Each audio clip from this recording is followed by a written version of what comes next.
काल अंशदादा शिंदे गटात आलेले, त्यानंतर माजी पालकमंत्री जे होते पद्माकर वळवी ते देखील भाजपत आलेले, त्यामुळे जिल्ह्यातलं राजकारण आणि येणाऱ्या निवडणुकीत कशी परिस्थिती राहणार? लोकसभा निवडणुकीच्या पार्श्वभूमीवर काँग्रेस पक्षाचे ज्येष्ठ नेते माजी मंत्री आदरणीय पद्माकर वळवी साहेब यांनी भारतीय जनता पार्टीमध्ये प्रवेश केल्यामुळे नक्कीच भारतीय जनता पार्टीची ताकद ही अजून या ठिकाणी वाढलेली आहे।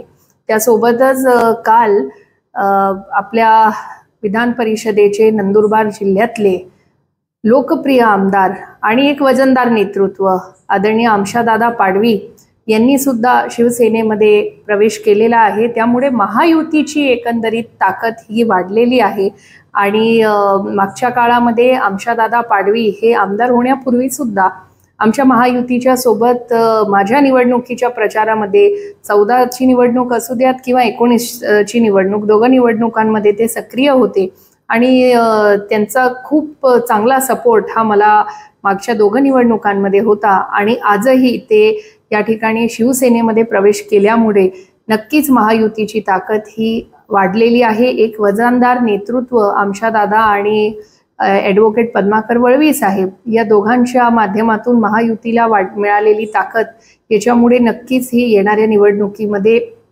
आम्हाला या ठिकाणी त्यांची खूप चांगली मदत होणार आहे।